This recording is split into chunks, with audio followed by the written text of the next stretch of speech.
Bismillahirrahmanirrahim. Assalamualaikum warahmatullahi wabarakatuh. Alhamdulillah, summa alhamdulillah, wassalatu wassalamu ala rasulillah, amma ba'd. Alhamdulillah, bagaimana kabarnya semua Bapak Ibu, sahabat magnet rezeki yang dirahmati Allah. Semoga kita semua selalu berada dalam limpahan, curahan rahmat dan karunia yang tak terbatas dari Allah Subhanahu wa Ta'ala. Semoga kehidupan Anda bertambah keberkahannya, bertambah kemuliaannya, bertambah kejayaannya, dan terutama bertambah disayang oleh Allah Subhanahu wa Ta'ala. Bapak Ibu, pada kesempatan kali ini saya ingin menyampaikan materi tentang detox rezeki. Ya,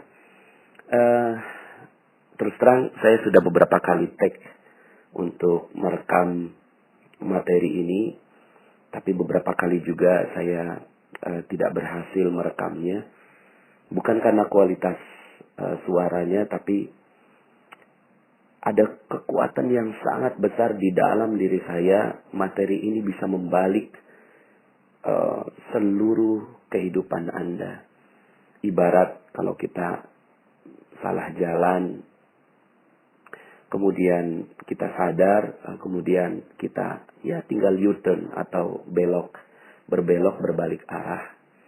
Maka mudah-mudahan materi detox rezeki adalah materi yang bisa membuat kita semua, saya juga sebagai pribadi yang banyak sekali kesalahan, bisa jauh-jauh lebih dekat kepada Allah Subhanahu wa Ta'ala, sehingga akhirnya rezeki kita dimudahkan olehnya.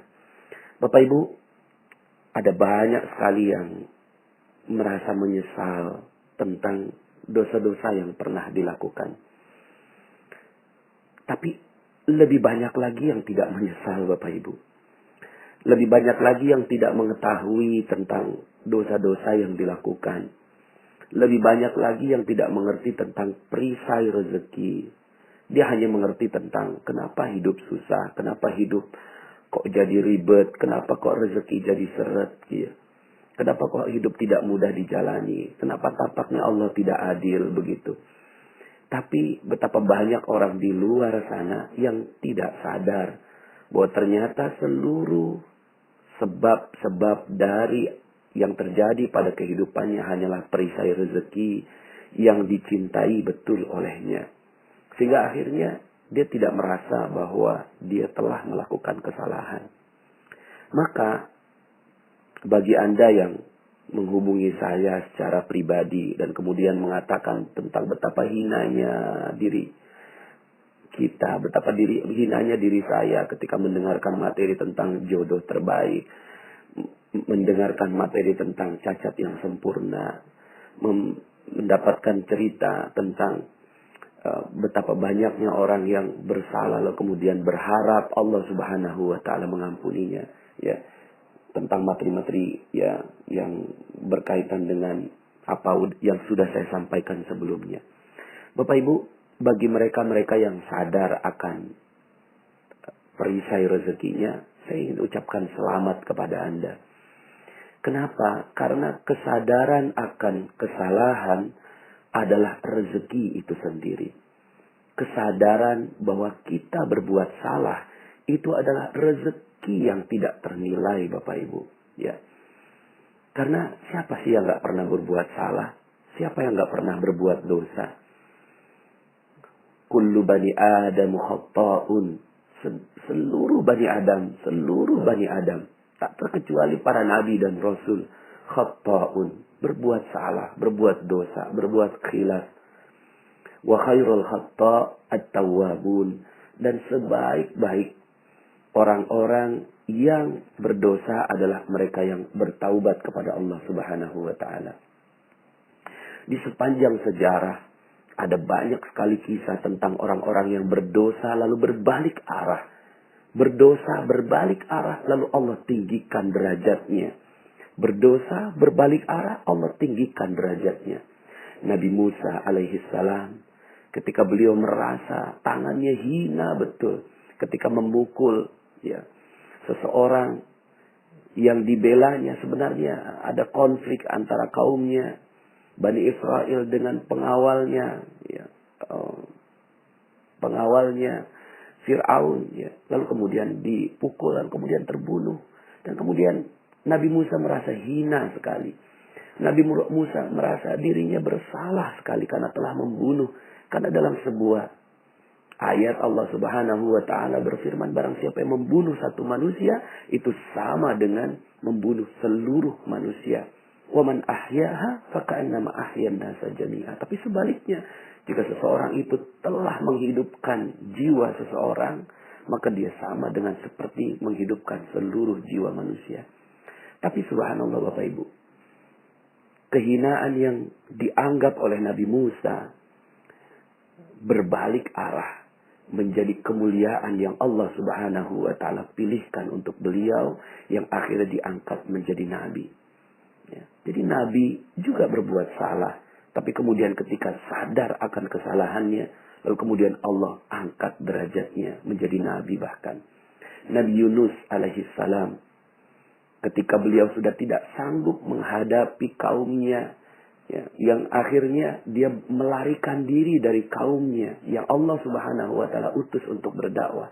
Tapi kemudian akhirnya di dalam perut ikan paus yang besar, Nabi Yunus menyadari kesalahannya. Lalu kemudian gema dari doanya terdengar sampai kita saat ini. La ilaha illa anta subhanaka inni kuntu minaz zalimin. Tidak ada ilah selain engkau ya Allah. Maha suci engkau. Inni kuntu minaz zalimin. Ya Allah, saya ini termasuk orang-orang yang zalim. Ini adalah kesadaran Nabi Yunus akan dosa-dosa yang dilakukannya. Nabi Adam alaihi salam juga kisah tentang berdosa.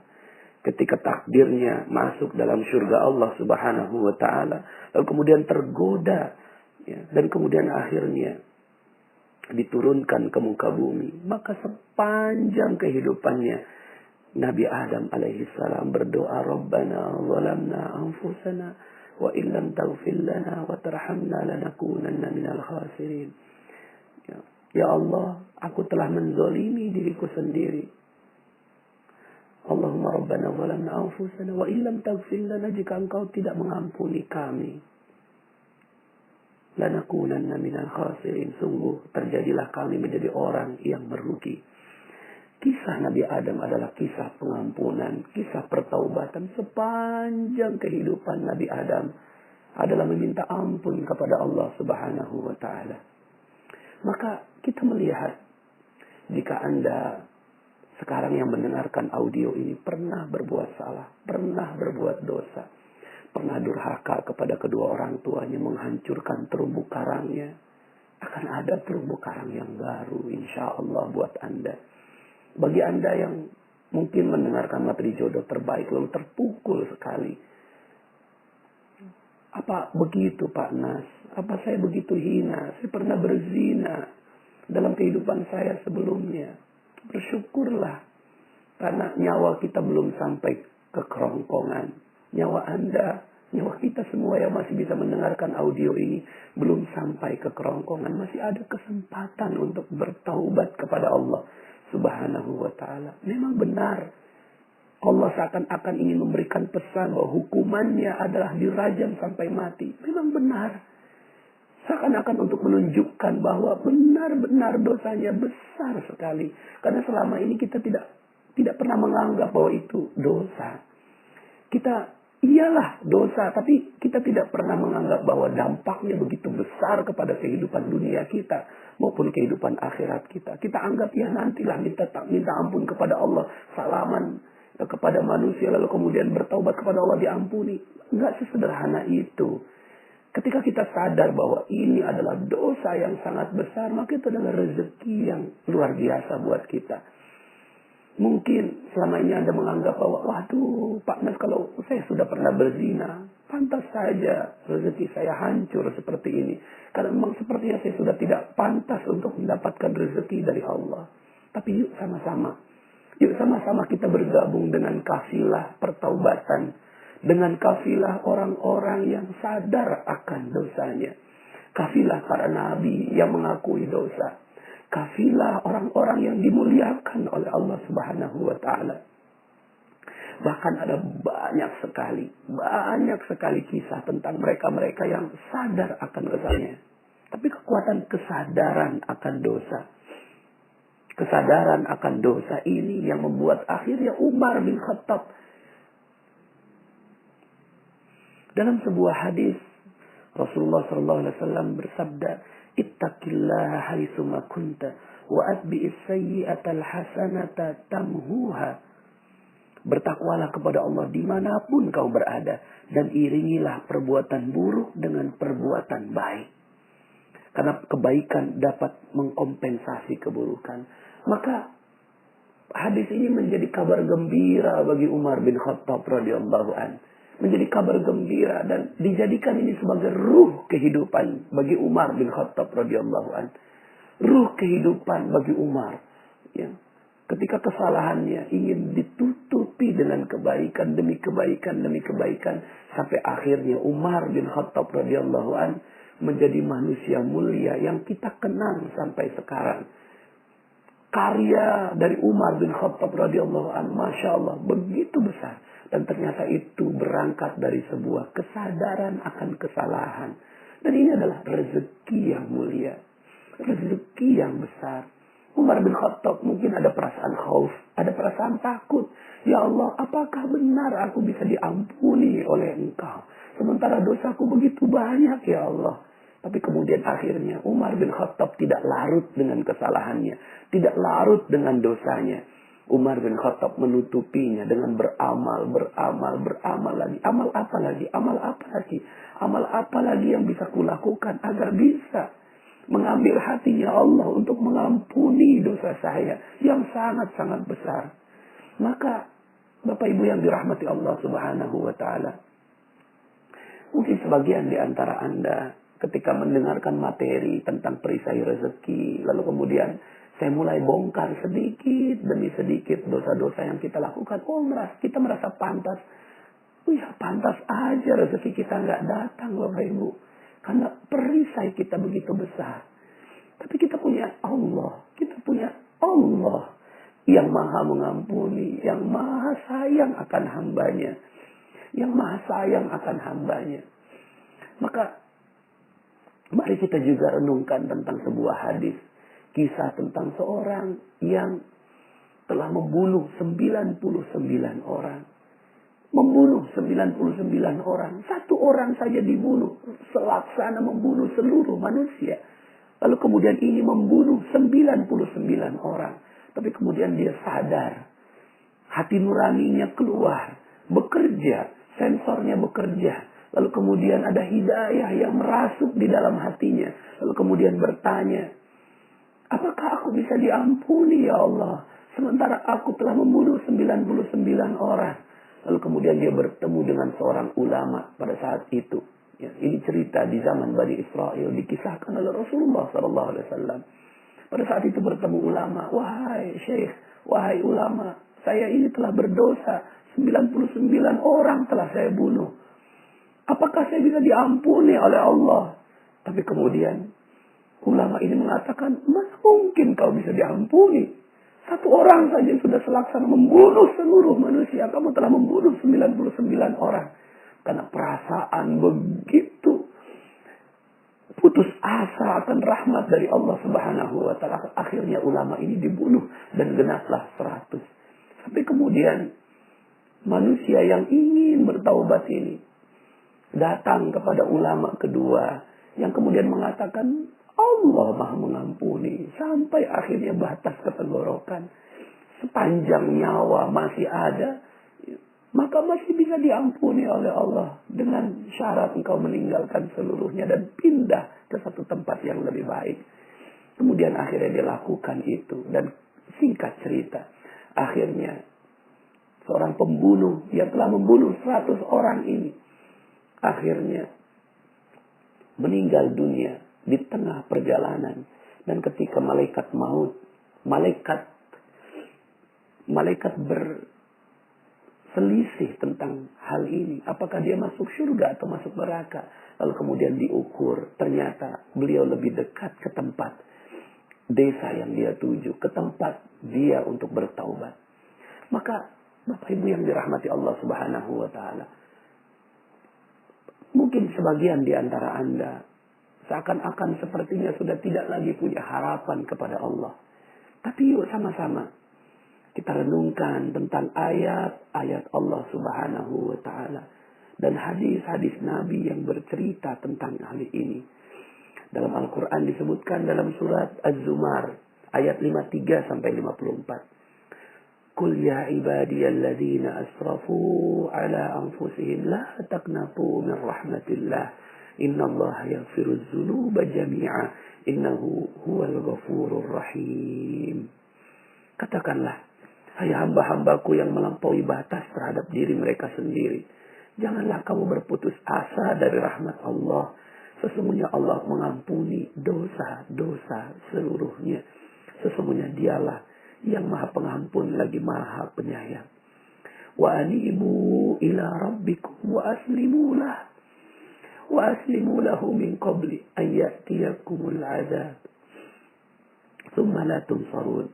Dan kembalilah kamu kepada Tuhanmu dan berserah dirilah kepadanya sebelum datang azab kepadamu. Kemudian kamu tidak dapat ditolong lagi.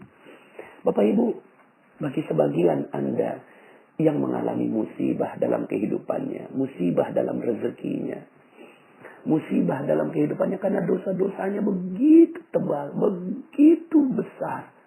Maka yuk sama-sama kita jadikan ini sebagai momen untuk kembali kepada Allah Subhanahu wa ta'ala. Bahwa insya Allah sepanjang nyawa kita masih ada dan belum sampai ke tenggorokan, kita masih memiliki kesempatan untuk bertaubat kepada Allah. Kita masih punya kesempatan untuk melakukan pertaubatan. Nah, Bapak Ibu, ini judulnya adalah detox rezeki. Ya. Bagaimana kita bisa dengan jalan pertaubatan ini kita melakukan detox? Ya. Mungkin Anda pernah melihat, dan ini pengalaman saya bersama istri begitu ya. Ada yang memakai kosmetik bermerkuri, kosmetik berbahaya, lalu kemudian wajahnya hancur gitu ya. Lalu kemudian dia sadar gitu. Setelah menggunakan kosmetik beberapa lama, kemudian akhirnya dia sadar bahwa zat yang dimasukkan ke dalam wajah ini adalah zat yang berbahaya. Lalu kemudian dia mulai sadar akan kesalahannya. Tapi kemudian jalan untuk berbalik ke wajah yang semula itu adalah jalan yang terjal, Bapak Ibu. Jalan yang terjal mungkin akan keluar semua flek-fleknya, jerawat dan segala macam gitu ya dari wajahnya.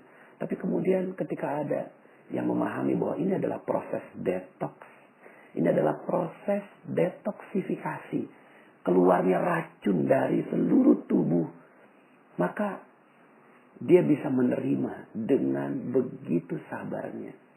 Maka Bapak Ibu, logika rezeki yang kita bangun ya setelah beberapa materi ini, mungkin Anda sebagian di antara Anda yang ingin rezekinya baik, bisa, insya Allah akan ada banyak sekali kesempatan untuk Anda, masih bisa kok gitu. Kalau Anda sekarang ini hutang nggak lunas-lunas, piutang tidak terbayar, lalu kemudian Anda harus diusir, bahkan sebagian di antara Anda yang dipenjara, ada yang ditangkap, asetnya disita, dihancurkan semua kehidupannya, dihina oleh orang lain. Maka yuk sama-sama kita melihat kehidupan kita, episode kehidupan kita bisa jadi itu karena dosa-dosa yang kita lakukan. Tapi it's okay, nggak apa-apa. Yang penting Anda sadar akan kesalahan. Yang penting kita sadar akan kesalahan. Lalu kemudian kita berbalik. Tapi jalan berbalik ini jangan meminta instan, Bapak Ibu. Kita sudah terlalu jauh berjalan dari jalur yang Allah inginkan. Kita terlalu jauh berjalan, lalu kemudian kita sadar bahwa ini bukan jalannya. Lalu kemudian kita mulai berbalik. Tapi jalan berbalik adalah jalan yang terjal. Seperti jalan detox itu, Bapak Ibu. Lalu kemudian seluruh racun-racun keluar. Hinaan, cobaan, deraan. Mungkin kita perlu beberapa tahun. Kita perlu beberapa tahun sampai kemudian akhirnya Allah Subhanahu wa taala berikan rezeki yang baik untuk kita. Yang perlu kita sadari adalah bahwa sudah kita minta ampun kepada Allah atas seluruh kesalahan-kesalahan yang telah lalu. Kemudian kita sadar bahwa kita berbuat salah. Yang repotnya ini ada banyak orang yang ingin rezekinya berlimpah, tapi dia nggak sadar bahwa dia pernah berbuat salah. Merasanya bahwa hidup saya baik-baik saja, saya nggak pernah berbuat salah. Ya, lalu kemudian, tapi ternyata hidupnya nggak harmonis, masalah di mana-mana. Ya, kemudian kehidupan yang nggak nyaman itu juga bagian dari kesalahan. Kalau seandainya hidup kita udah benar, ya, hidup kita udah bagus, hidup kita udah rapi, maka pasti rezeki datang dengan bagai air bah. Kita harmonis dengan keluarga, hidup kita nyaman. Kalau belum terjadi seperti itu, mungkin kita perlu berbalik. Dan saat berbalik itu kita perlu mengalami yang namanya detoksifikasi, keluarnya racun-racun. Maka jangan heran, mohon maaf, mohon izin. Bagi mereka yang ingin menekuni jalan ini. Bagi mereka-mereka yang ingin mengetahui tentang jalan ini. Maka jalan ini akan dipenuhi dengan keluarnya racun-racun yang ada dalam tubuh kita. Kalau keluar itu, maka berbahagialah. Makanya dalam materi sebelumnya saya sampaikan tentang yang namanya paradox of candy.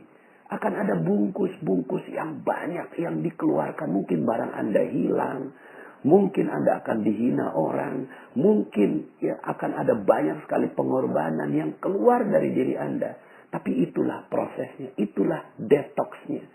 Itulah detoxnya. Itulah bungkus-bungkus yang keluar. Sabar saja. Sebentar lagi isinya akan datang.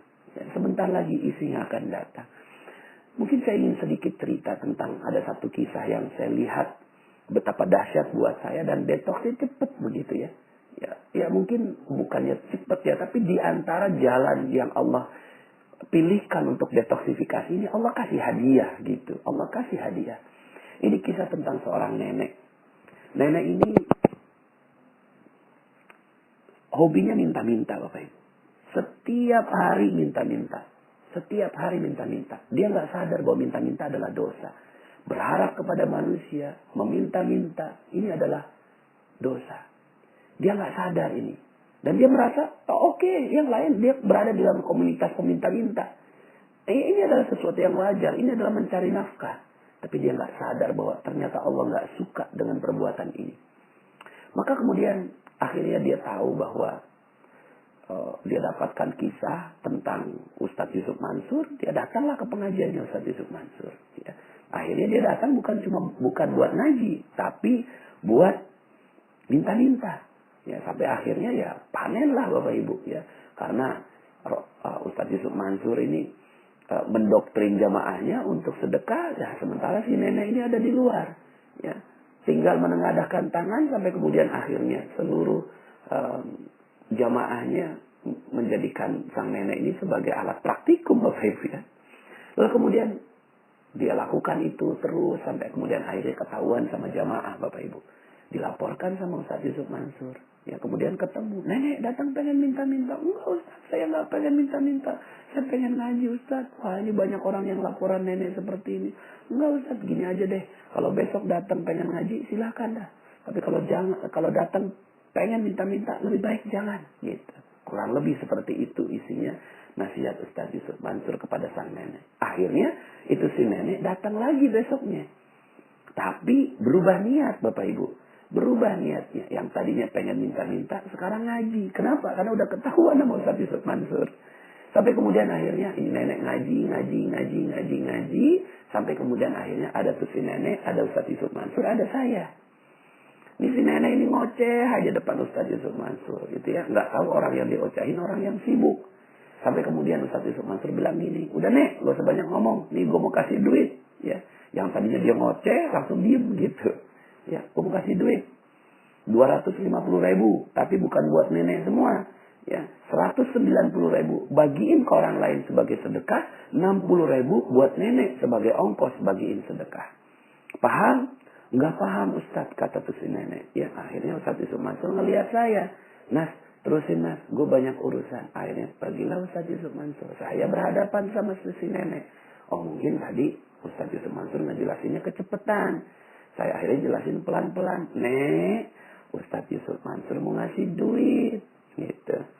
Cuma ya bukan buat nenek semua. Ustadz Yusuf Mansur mau ngasih 250.000. Betul kan Ustadz? Ya, saya cari Ustadz Yusuf Mansur. Nggak ada Ustadznya.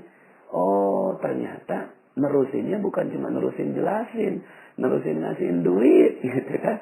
Akhirnya aduh saya dijebak sama Ustadz Yusuf Mansur, tapi dijebak yang baik begitu. Akhirnya keluarlah dompet saya ada duit 300.000. Kemudian akhirnya saya keluarkan, nenek ada duit 300.000. Tapi bukan buat nenek semua. 240.000 bagiin ke orang lain sebagai sedekah. 60.000 buat nenek sebagai ongkos bagiin sedekah. Paham? Paham Ustaz. Cepet banget pahamnya. Kenapa? Karena yang sebelumnya nggak ada duitnya. Sekarang ada duitnya. Jadi orang kalau dijelasin ada duit, cepet paham gitu. 2 minggu kemudian saya ketemu masih si nenek lagi. Nangis si neneknya. Subhanallah Ustaz. Alhamdulillah. Ada apa nih? Ada apa? Iya tuh Ustaz. Duit itu udah saya tukerin duit-duit kecil. Ya. Duit 2.000, 5.000, 10.000 gitu. Cuma karena komunitasnya peminta-minta yang datang banyak. Sampai duit 240.000. Udah habis. Masih ada 3 orang yang datang. Nek, bagi sedekah kok saya nggak dapet gitu. Kata 3 orang ini. Udah habis, udah ketinggalan loh gitu. Jangan bohong dong Nek, jangan bohong. Akhirnya karena didesak, keluarlah bagian dia. Bagian dia berapa tadi? 60.000. Dikeluarkan 10.000. Nih bagi 3 ya, udah habis. Pagi harinya beliau melakukan hal seperti itu. Malam harinya lewat depan sebuah rumah. Kalau nggak salah namanya Ibu Hajah Maryam. Nek, sini Nek. Ada apa Bu Haji? Nggak tahu nih. Beberapa bulan ini saya terus keingetan nenek. Alhamdulillah tadi pagi saya udah daftarin nenek pergi umroh. Subhanallah. 10.000 pergi umroh. 10.000 pergi umroh. Masya Allah, ini yang namanya detox rezeki Bapak Ibu. Kita lihat prosesnya. Pertama, sang nenek melakukan dosa. Apa dosanya? Dosanya meminta-minta dan memanfaatkan masjid sebagai ladang untuk meminta-minta. Ini dosa. Ya. Ini dosa yang dia lakukan tapi dia nggak sadar. Dia merasa bahwa it's okay, semua juga melakukan itu, gitu ya. Tapi ternyata dia telah menggantikan manusia, telah menggantikan masjid, telah menggantikan pengharapan ke orang lain dibandingkan dengan pengharapan kepada Allah. Dan ini adalah salah satu bentuk dari dosa. Ya, ini satu. Tahap yang pertama adalah melakukan dosa. Yuk kita berkaca. Mungkin sebagian di antara kita, saya juga termasuk, pernah melakukan dosa. Gitu ya. Lalu kemudian kita coba teliti, apa ya salahnya, gitu ya. Apa ya salahnya? Terus kemudian kita coba meminta, bertanya kepada Allah, ya Allah saya salah di mana? Gitu ya. Lalu kemudian yang kedua, sadar akan kesalahan. Nah, di sini Allah menjadikan kesadaran akan kesalahan itu dengan bantuan orang lain. Yaitu bantuan jamaah yang melaporkan ke Ustadz Yusuf Mansur. Dan Ustadz Yusuf Mansur juga menegur kepada sang nenek. Ini adalah proses kedua terhadap sang nenek. Yaitu memberitahu tentang kesalahan. Nah, sampai di sini ada orang yang mau nerima. Ada orang yang tidak mau terima. Ya. Sampai di sini ada orang yang mau terima, ada orang yang nggak mau terima. Kebetulan, alhamdulillah, sang nenek ini mau terima. Akhirnya beliau ya merendahkan dirinya. Ini tahap ketiga.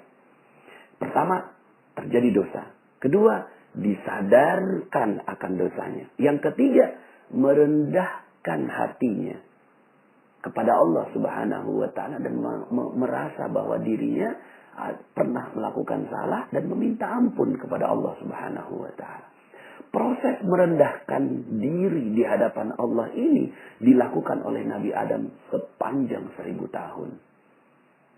Proses merendahkan diri ini dilakukan oleh Nabi Musa. Proses merendahkan diri ini dilakukan oleh Nabi Yunus.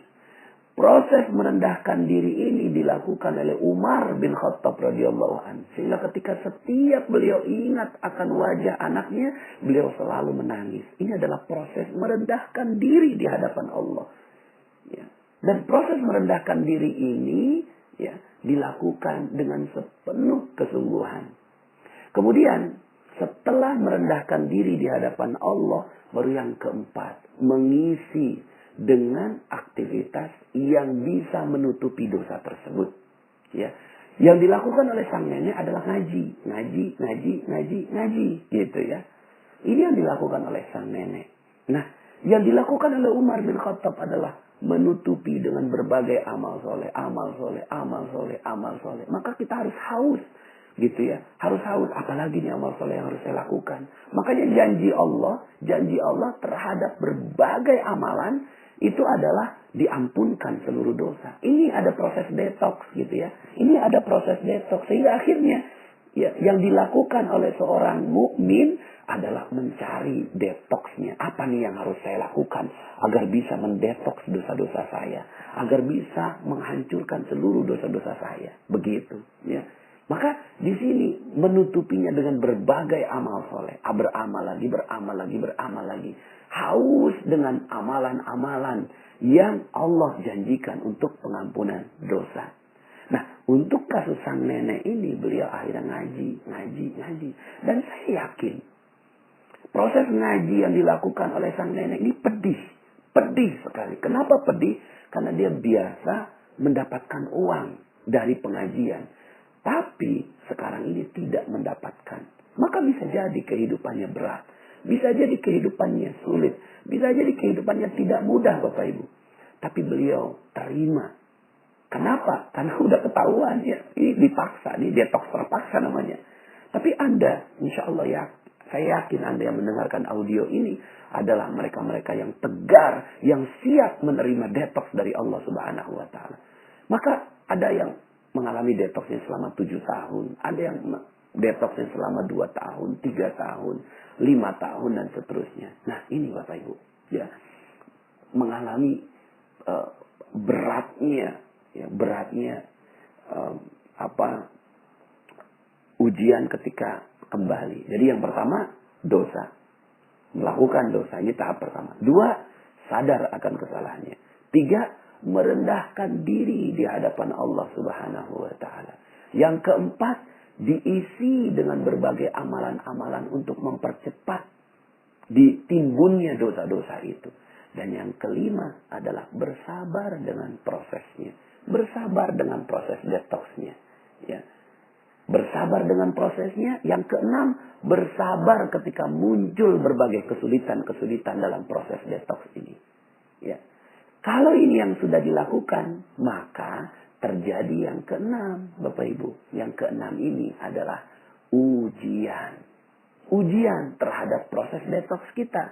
Ujian yang terjadi pada sang nenek adalah ya diberikan harta. Dan harta ini amanah. Amanah ini harus disampaikan kepada pemiliknya. Dan ternyata sang nenek melakukannya dengan berhasil. 240.000 dibagikan semuanya. Dan ternyata tidak cukup dengan itu. Yang dilakukan oleh sang nenek adalah menambah amanah itu ya dengan pengorbanan. Yang dilakukan mengorbankan 10.000 dari yang dimilikinya untuk ya menenangkan orang-orang. Dan akhirnya tahap terakhir dari proses ini ya, tahap yang ke-9 adalah terjadinya keajaiban. Keajaiban ini terjadi adalah karena hadiah Allah. Allah suka dengan orang yang kembali. Allah suka dengan orang yang melakukan proses detoksifikasi itu. Ya, Allah suka dengan orang yang kembali kepada Allah Subhanahu wa Ta'ala. Maka Bapak Ibu yang dirahmati Allah Subhanahu wa Ta'ala, mudah-mudahan materi ini bisa membuat kita akhirnya mendapatkan optimisme kembali bahwa Allah Maha memberikan hadiah untuk kita. Dan Mungkin sepanjang perjalanan itu detoks lagi hadiah, detoks lagi hadiah lagi, detoks lagi hadiah. Hadiah-hadiah kecil yang Allah akan berikan pada kita. Bersyukur dengan setiap hadiahnya. Lalu kemudian detoks lagi hadiah lagi, detoks lagi hadiah lagi. Terus sampai kemudian akhirnya bersih kita seluruhnya dari seluruh dosa-dosa kita. Nah, maka Bapak Ibu yang dirahmati Allah, ada banyak sekali ayat-ayat yang menekankan tentang hal ini, ya. Misalnya dalam surat An-Nisa, "Wa may ya'mal su'an aw yadhlim nafsahu tsumma yastaghfirillah yajidillaha ghafurar rahima." Dan barang siapa yang mengerjakan kejahatan dan menganiaya dirinya sendiri, kemudian ia mohon ampun kepada Allah, niscaya ia mendapati Allah Maha Pengampun lagi Maha Penyayang. Ya. Kemudian juga dalam surat At-Taubah ayat 104. Alam ya'lamu annallaha huwa yaqbalut taubah an ibadih. Tidaklah mereka mengetahui bahwasanya Allah menerima taubat dari hamba-hambanya. Suatu ketika Rasulullah Shallallahu Alaihi Wasallam berjalan bersama dengan para sahabat. Lalu kemudian melihat ada seorang ibu yang sedang menggendong anaknya. Lalu kemudian Rasulullah bertanya pada para sahabat, "Wahai sahabatku, kira-kira ibu itu tega nggak? Ya, mau nggak melemparkan bayinya ke kobaran api?" Begitu. Para sahabat kaget mendapatkan pertanyaan seperti itu. Tidak mungkin ya Rasulullah. Ya. Ibu itu begitu sayangnya kepada anaknya, nggak mungkin dilemparkan ke kobaran api. Kemudian kata Rasulullah Shallallahu Alaihi Wasallam, sungguh Allah lebih sayang daripada seorang ibu kepada bayi. Sungguh Allah lebih sayang daripada seorang ibu yang menyayangi bayinya. Maka Allah menyayangi Anda, Bapak Ibu semua. Allah menyayangi kita. Allah gak pengen kita tergores sedikit pun dari api neraka. Allah gak pengen kita masuk di api neraka. Gak pengen Allah. Gak mau Allah nih kita masuk di api neraka. Gak mau Allah. Allah gak ingin sama sekali melihat kita terbakar di api neraka. Itulah Allah. Kalaulah ibu kita tidak mau meletakkan kita di api neraka, bagaimana Allah? Bagaimana Allah? Allah tidak mungkin. Tapi kemudian karena dosa-dosa kita, akhirnya Allah menghancurkan kita di kehidupan dunia. Supaya apa? Supaya gugur dosa-dosa kita. Supaya hancur dosa-dosa kita. Supaya habis dosa-dosa kita. Lalu kemudian kita menjadi manusia yang bersih di hadapan Allah. Dan ini adalah bentuk sayangnya Allah. Jadi kalau ditanya apakah Allah jahat pada saya? Tidak. Malah sebaliknya. Allah maha sayang kepada hambanya. Allah maha sayang kepada hambanya. Lebih sayang daripada seorang ibu menyayangi bayinya. Subhanallah. Bapak Ibu yang dirahmati Allah Subhanahu wa ta'ala. Maka ini adalah kabar gembira bagi kita semua. Proses detox yang insya Allah kita semua akan mengalaminya. Jadi kalau seandainya kita mengalami kesulitan-kesulitan hidup, katakan kepada Allah. Katakan kepada Allah, seandainya kita mengalami kesulitan-kesulitan dalam hidup kita. Ya Allah, sungguh aku lebih baik menerima kesalahan ini. Menerima kesulitan ini di kehidupan dunia. Asalkan Engkau membayar seluruh kesulitan-kesulitan kami dalam kehidupan dunia ini. Berupa keselamatan nanti di yaumil akhir. Tapi percaya Bapak Ibu. Percaya saya. Percayalah. Bahwa Allah juga berhak untuk memberikan harta rezeki yang berlimpah pada Anda dalam kehidupan dunia. Asalkan Anda sabar dalam prosesnya. Asalkan Anda sabar dalam prosesnya.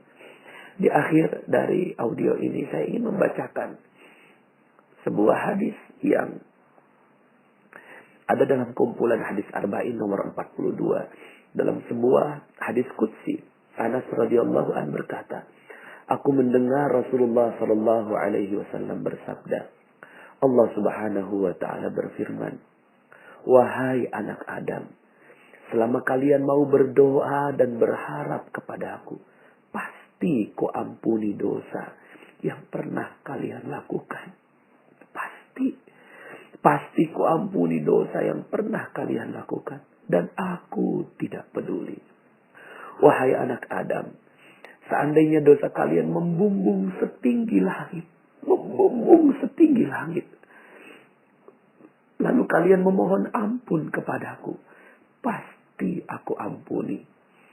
Wahai anak Adam, seandainya kalian datang kepadaku dengan membawa kesalahan sepenuh bumi, asalkan tidak menyekutukan aku, pasti aku mendatangimu dengan membawa ampunan sepenuh bumi pula. Subhanallah, Masya Allah. Mudah-mudahan kita semua diampuni oleh Allah Subhanahu wa ta'ala. Mungkin yang perlu kita lakukan adalah banyak-banyak beristighfar. Banyak-banyak beristighfar kepada Allah Subhanahu wa ta'ala. Semoga dengan istighfar ini Allah Subhanahu wa ta'ala akan mengampuni seluruh dosa-dosa kita. Mudah-mudahan dengan seluruh dosa-dosa ini Allah Subhanahu wa ta'ala akan mengampuni seluruh dosa-dosa yang kita lakukan.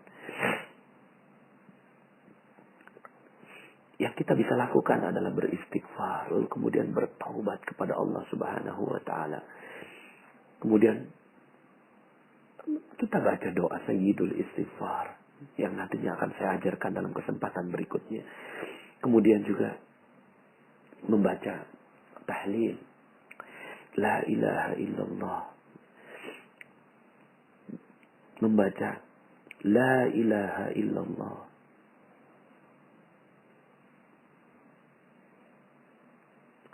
Dalam sebuah hadis Rasulullah SAW, Ummu Hani berkata bahwa Rasulullah SAW bersabda, ucapkanlah La ilaha illallah. Maka ucapan ini tidak akan menyisakan dosa dan tiada perbuatan yang melebihi keutamaannya. Hadis riwayat Ahmad. Semoga kita semua diampuni oleh Allah Subhanahu wa ta'ala. Dan akhirnya kita mendapatkan keberkahan di kehidupan dunia dan juga keberkahan di kehidupan akhirat. Bagi mereka-mereka yang telah berbuat dosa kepada Allah Subhanahu wa ta'ala di kesempatan yang sebelumnya, berbahagialah karena Anda masih bisa mendengarkan audio ini. Artinya Anda masih punya kesempatan untuk meminta ampun dan diampuni oleh Allah Subhanahu wa ta'ala sampai nyawa Anda, sebelum nyawa Anda sampai di tenggorokan Anda. Terima kasih, mohon maaf atas segala kekurangan. Saya Nasrullah, sampai jumpa dalam audio berikutnya. Assalamualaikum warahmatullahi wabarakatuh.